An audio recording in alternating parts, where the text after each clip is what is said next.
promoting a healthy environment. It's the air we breathe. Clean, safe water.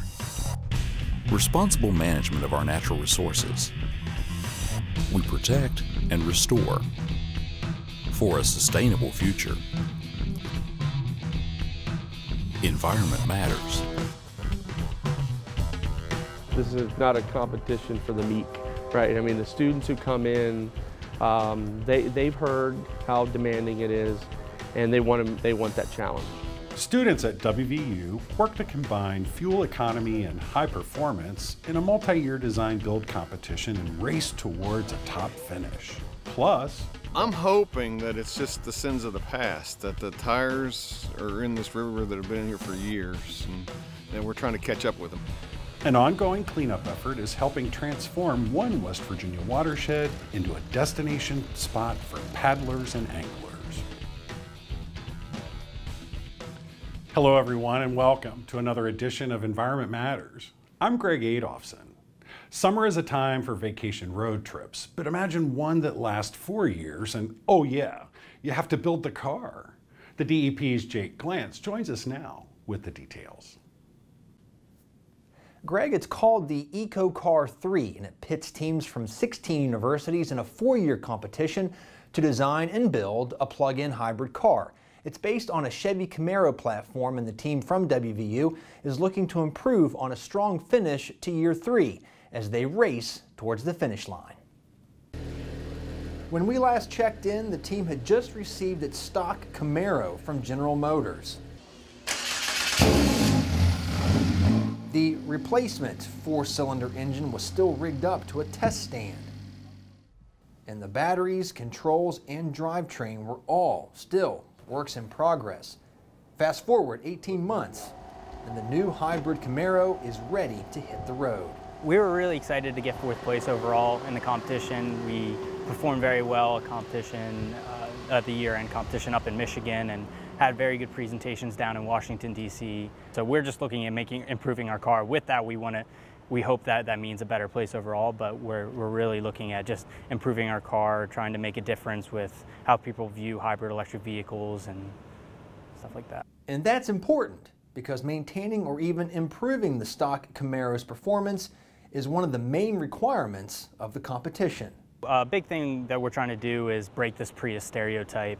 Everyone looks at a hybrid vehicle or an all-electric vehicle and they don't see the performance aspect out there. And when you look at some of the best performing vehicles, most of them are hybrids, P1 McLaren, Porsche 918, and I think GM is realizing that they want to move toward that with their hybrid vehicles.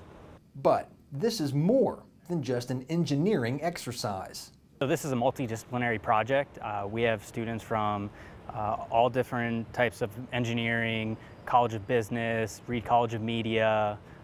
We have had students not just from mechanical and aerospace, but from electrical engineering, computer science, industrial, petroleum, natural gas. All of them see how this is a great opportunity to get involved with the project. And it's not just building a car, it's how you sell it, who you're trying to sell to, things of that nature.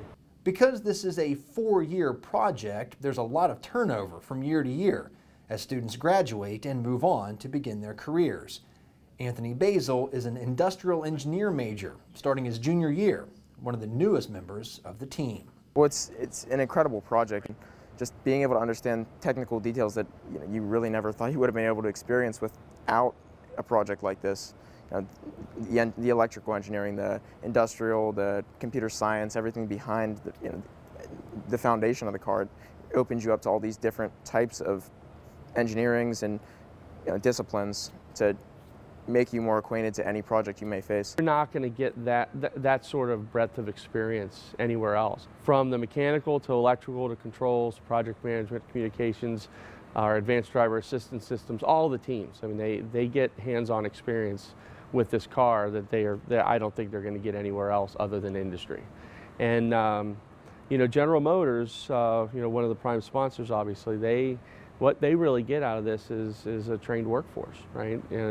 And so they hire a lot of our students. This is not a competition for the meek, right? I mean, the students who come in, they've heard how demanding it is, and they want that challenge. They want to come in and work hard and work on building this car, right? So that to me has been the most rewarding thing. You know, one, to see them overcome challenges and see them build this car is one thing, but to see them go out and get good jobs that, you know, they may or may not have been able to get if they hadn't worked on the program, but certainly they go in with a lot more breadth of knowledge and experience than that they would if they hadn't worked on the EcoCar.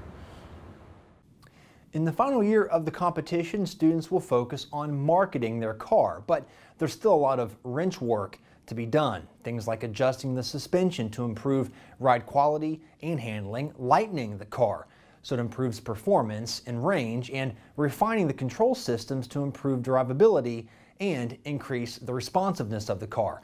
All in all, a very busy year ahead for the students at WVU. For Environment Matters, I'm Jake Glantz. Thanks, Jake. Next stop for the team, a trip to the Transportation Research Center Proving Ground in Ohio for an extended emissions and energy consumption test in the fall. And then next spring, it's off to Los Angeles for a road test. You can follow the team on Facebook. They're at WVU EcoCAR3. WVU's Project Camaro also recently spent time at the Boy Scout Jamboree in Fayette County. Members of the WVU's EcoCAR3 team were on hand to answer questions about the car and the competition. In addition to hosting the Boy Scout Jamboree, the Summit Bechtel Reserve is also home to an innovative structure designed to turn architecture into adventure and teach lessons of sustainability and environmental stewardship in the process. In the middle of the summer, without the signs, it's actually easy to miss the Sustainability Treehouse, tucked into a hillside inside a stand of mature trees. But from its steel footings firmly anchored to the forest floor to its 10,000 plus watt solar and wind power array peeking out from the canopy, 125 feet in the air, you can tell this is no ordinary treehouse. It was built to coexist with the forest. It's a building that in the end actually produces more energy than it uses. We have solar panels on the roof, we've got wind power, we share a geothermal heat field, we're tied into the grid. Most of the year we're pushing energy back onto the grid, and then of course during the big jamborees we use a little bit more of it back the other direction. So this is a great example for us to take what we've done on the Summit site, put it all together and tell that story in just a tremendous structure. It's one of the few buildings in the country that actually meets the Living Building Challenge. And that means that it's a building that is red list compliant when it was constructed. It produces its own electricity, it collects its own rainwater, it has composting toilets, even things like using Core 10 steel for the structure so that it never has to be painted. That Core 10 rusts and gives it a strong patina and protects the steel. The Living Building Challenge is a building standard from the group livingfuture.org. It calls for the creation of building projects at all scales that, according to the group's website, operate as cleanly, beautifully, and efficiently as nature's architecture. The red list is a list of prohibited construction materials like added formaldehyde, polyvinyl chloride, and phthalates, but what wasn't used in the construction is only half the story. We have wood that we harvested here on site. As part of our campsite creation, we had to obviously take down some trees. We took all of that to a local sawmill, and we're building out of those same trees. We have black locust made out of the local trees. The siding on the side is all white oak made here from the trees. It's all treated with this treatment called eco wood that doesn't require any treatment in the future. So I won't have to deal with peeling paint or varnishes that are coming off or anything like that, which obviously saves us money. So that's kind of one of the important things about sustainability, is it's not just about the environment. There's, people are important to sustainability, and money is important to sustainability. So if people won't do something, then it's not sustainable. And that's part of what we're trying to teach here, is not just the environmental aspects, but the affordability and the cultural things that have to happen, because if people won't do something, it's not sustainable. If you can't afford it, it's not sustainable. The Treehouse represents a renewed commitment by the Boy Scouts to the ideas of conservation and environmental stewardship. When we selected the site in West Virginia, there were several core principles we were looking at for this, and one of them was sustainability. So there were several things we did on this site to actually make it a more sustainable site. Some of the things were involved with hiring local labor. We had a clause in our contracts that 80-20 we called it, and it was 80% West Virginia hire with 20% Raleigh and Fayette County. We also did things like using the native stone on the property. We actually set up a borrow pit, took 300 tons of stone from the site, used it on site, took over 20,000 dump trucks off of local roadways, trying to be sustainable with our communities and around here. Using the local lumber and the timber, you know, a lot of the materials that were used to construct the site we used were natural materials from this area. We wanted to show all that off, and a way to show that off was through an exhibit. And the best way to do that was through a sustainability treehouse. That's a structure here that's built in the forest. It's pretty cool. If I had a house, it would probably look like this for my dream house. We want a well-rounded experience for the kids, and everything here is meant to be fun, interactive, teach them things that their parents could afford to do, and a lot of it's easy stuff that most of us have been trying to get our kids to do anyways, like turning off lights and turning the water off while they're brushing their teeth. You know, that's basic stuff that saves you money and also, you know, saves the environment. I just like the exhibits inside. I like the way that they're interactive with the kids, that they can reach and touch stuff. It's almost like a kid's museum, if you will, but it's really an interactive way to teach people. It's got videos, it's got things they can learn from. They can watch the turbines turning, they can see ways that they can do stuff. And even the ball house downstairs, where it's a Rube Goldberg kind of thing, is interactive, and it teaches kids about saving water and recycling and you know, saving energy. It's a really cool place. I've learned that there's a lot of ways to sustain life and go green and recycle and do good for the earth and give back to it. Yeah, this is a great opportunity for us in West Virginia to show off what we really can do. You know, this building was built by local contractors, you know, done here on a site that was previously mined site, and it is cutting edge. It has won several awards for its design and its sustainability, and we can tell that story here in West Virginia. Besides hosting the National Jamboree this year, the Summit Bechtel Reserve is set to host the World Jamboree in 2019, giving scouts and their families from around the country and around the world a chance to experience the Sustainability Treehouse.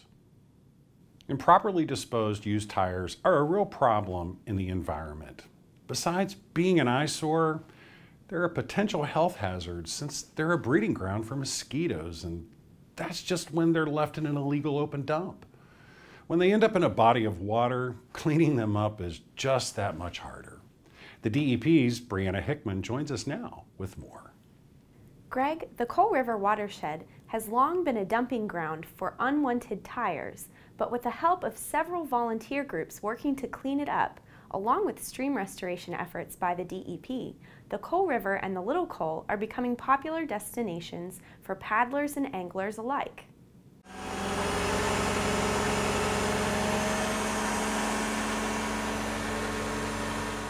It's a lot of work getting tires out of the river anyhow, because they have to be handled so many times. You know, by the time you hook them on the winch in the river, you bring them up here and you put them on a trailer, then you take them to the other place and they have to be loaded on another trailer before we can take them to get them disposed of. So, you know, tire collections out of the river are really labor intensive. And that's putting it mildly. This crew is working in the Little Coal near Danville in Boone County. Before the tires can be lifted out of the river, they first have to be wrestled half buried out of the river bottom. It's hot, dirty work that so far has netted just over 500 tires in 2 days. We worked Saturday with a bunch of volunteers, and you know, we already had a trailer set down here, so we figured we could get another day, and it's a pretty good section of river that we can work here because we can reach them from the bank basically. Reaching them is one thing, getting them up the hill and into the trailer is another.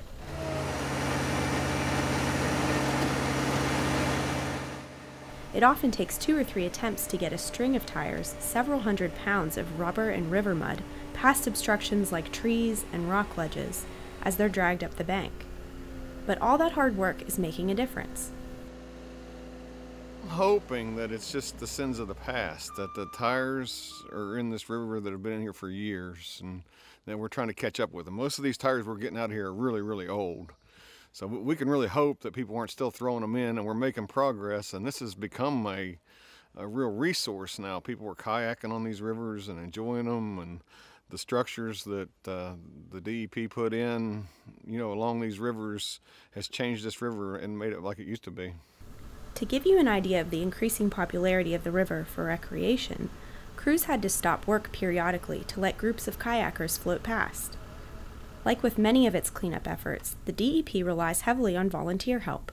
When you get a good group of people like what we worked with this weekend that are really willing to work, then it's really great for us to come out and help them. There were several people involved. The Coal River group was involved. The group they call them Trash Your Kayak cleanup crew, I guess. They do lots of work along this river. AEP was even out. They had a boom truck that was out here and helped us. Greg, West Virginia is known for its whitewater rafting, but flatwater kayaking is gaining in popularity, especially for beginning paddlers or folks just wanting to enjoy a leisurely float. You can find out more information about recreational opportunities in the Coal River watershed by visiting coalriverwatertrail.org. For Environment Matters, I'm Brianna Hickman. Thanks, Brianna. coalriverwatertrail.org even has an app for your smartphone. You can download it from their website. The cleanup was coordinated by the DEP's REAP program. We'll have more about the DEP stream restoration efforts in the Coal River watershed in an upcoming edition of Environment Matters. 18 different communities, county commissions, and solid waste authorities will share more than $48,000 in REAP litter control matching grants. The individual grants range between $1,250 and $3,000 and will go towards things like litter receptacles, recycling bins, cleanup events, and funding for litter control officers. The money comes from civil penalties collected from unlawful disposal of litter. For a complete list of this year's grant recipients, visit our website, dep.wv.gov. It's said that a picture is worth 1,000 words, and that's the idea behind a new documentary project launched this summer by the West Virginia Rivers Coalition. The DEP's Terry Fletcher has the details. From its headwaters in Pocahontas County, the Elk River flows more than 170 miles downstream to Charleston, where it joins the canal. The West Virginia Rivers Coalition hopes to document the majority of it with the help of volunteers and a smartphone app. We are launching an app that people can download called Water Reporter, where we're collecting photos up and down the rivers, starting with the Elk River, choosing it as one of our longer rivers that start in the mountain headwaters, goes all the way down to Charleston, and certainly has a story to it. One of the more recent stories is the devastating flood that struck the Elk last summer. Part of the project is to look into some of its lingering effects. That's part of what we're hoping to document through volunteers, taking pictures along the river, uploading them to this app that allows us to map a photo documentary from the headwaters to the mouth of the Elk, looking for, are there dangerous places? Is there a need for flood cleanup? How are our access points doing? Today we're down at Queen Shoals. We got some people enjoying the coolness of the river on this hot day. We also have a boat ramp that looks like it might need some attention. So we have a lot of public access sites up and down our river that people rely on, and people are interested in learning how we can all work together to keep those maintained. The app is available for iPhone and Android operating systems. So you can go to our website at wvrivers.org and find the app there, or on your phones, look for your app store and find Water Reporter. It's a free app that can be downloaded, very user-friendly, and just snap a photo, press the share button, and upload to this community around West Virginia rivers. And it's really neat. So far we've got, a few dozen people on this, and it creates its own online community of people who love the river, recreate on our rivers, and want to share the story and needs of the river. And if this project is successful, organizers say they may expand it to other watersheds in the state. We're going to test it out with the Elk River, try to document that story from headwaters to mouth, and see how it might be replicated in other watersheds. So far it's been a popular way for people to get involved and something easy they can do to be a part of restoring and maintaining the rivers that they love. The finished documentary will be displayed on Labor Day at the group's annual Elkspedition Picnic and Paddle at Coonskin Park in Kanawha County. The event is free and open to the public and features a 3-mile paddle down the Elk that's suitable for all skill levels. In Queens Shoals, I'm Terry Fletcher for Environment Matters. Project organizers say they also want to celebrate the elk and are looking for shots showing off the beauty of the river and people enjoying it. You can find out more by visiting the group's website, wvrivers.org. There's still time to sign up for the annual Great Kanawha River Sweep set for September 9th. Right now, cleanups are set for Winfield Beach, St.Albans Riverfront Park, the boat ramp at South Charleston, and at Glen Ferris. The DEP will be providing bags, gloves, and litter grabbers and arranging for trash pickup. The cleanup is sponsored by the Make It Shine program. Volunteers will get a t-shirt for their efforts. The cleanup starts at 8 a.m. and runs through noon. For more information or to volunteer for the cleanup, visit our website, dep.wv.gov. Excessive stormwater runoff can create problems for many cities and their storm sewer systems, but rain is not the only source of runoff. Now one area community has come up with a unique solution for dealing with a pollution source you've probably never thought of. The DEP's Mike Huff explains. Have you ever considered how dirty your car gets between washings? If you're like most of us, besides dirt, pollen, and dust, your daily drive gathers up all sorts of grease, grit, and grime that, if you wash it off on a hard surface like a parking lot or a driveway, most of what washes off ends up in a storm drain and ultimately into your local river. Some cities have actually banned car washes for people who are doing their driveways and that type of thing. So I thought I'd rather than go up and tell the little Girl Scout troop that they can't do a car wash, I thought, thinking of the future, I'll try to get a little ahead of the curve and I'll create an area where they can come and do a car wash, a charity car wash, and not have to worry about the environment as much. So Norman came up with a plan. So I had this area built, and it's about 25 feet, 26 feet long, just enough where you get a car in here. Underneath it is 2 feet of stone, so it acts like a catch box, and we put permeable pavers on top. That lets the water soak down into the ground instead of running into the storm drain. Pollutants that are washed off the car are filtered out by the sand before reaching groundwater. The site is located next to the community gardens, so there's a tap available to connect a water hose. Right now, business is a little slow, but Norman says he's hoping to change that as the word gets out. You know, there are people that say, well, why do we do that? It doesn't get rid of that much pollutants or that. And I said, if we can do anything, why wouldn't we? You know, the smallest thing you do has an impact later on. So why wouldn't you do everything you possibly could to help prevent that? And that's our attitude here. Do what you can and don't worry about what you can't do. Norman says just raising awareness about what goes into the storm drains makes the project a success. He's hopeful that, if the idea catches on and the demand warrants it, the city may add an additional car wash site. In St. Albans, I'm Mike Huff for Environment Matters. If your group or civic organization would like to use the car wash pad for a fundraising event, just give Norman a call at the number on your screen, 304-722-3391, or email him at ms4administrator@stalbanswv.com. You can also check out their Facebook page for more information on how you can reduce your contribution to stormwater runoff. Norman's motto, only rain down the drain. Finally, we'd like to congratulate our friends at the Wild Ramp in Huntington on celebrating their 5th anniversary. The DEP was an early supporter of the Wild Ramp, awarding the group a $5,000 technical assistance mini grant to help them research and develop a successful business plan. Since then, the Wild Ramp has moved from a small retail space downtown at the city's Heritage Station complex to a much larger space in the middle of Huntington's Central City Antiques District, where it becomes a key piece in the revitalization of that neighborhood. The Wild Ramp is a year-round farmers market featuring more than 225 food producers and artisans, most located within 50 miles of Huntington.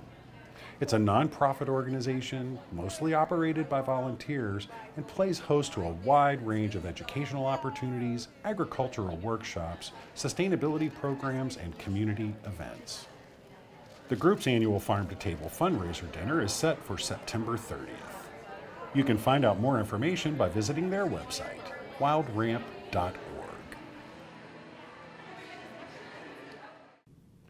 Since its opening in 2012, the Wild Ramp has paid its producers more than $1.1 million. Not bad for a $5,000 initial investment.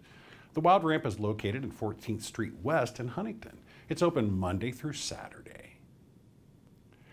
We leave you now along the Elk River at Queen Shoals near Clendenin. On behalf of all of us here at the West Virginia Department of Environmental Protection, thanks for watching. We'll see you next time.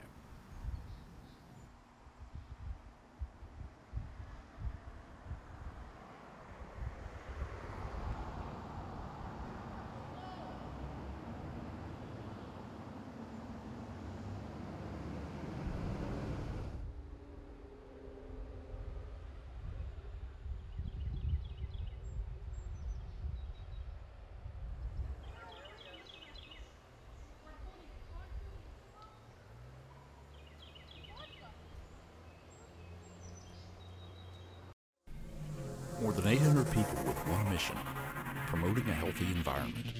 We are the West Virginia Department of Environmental Protection.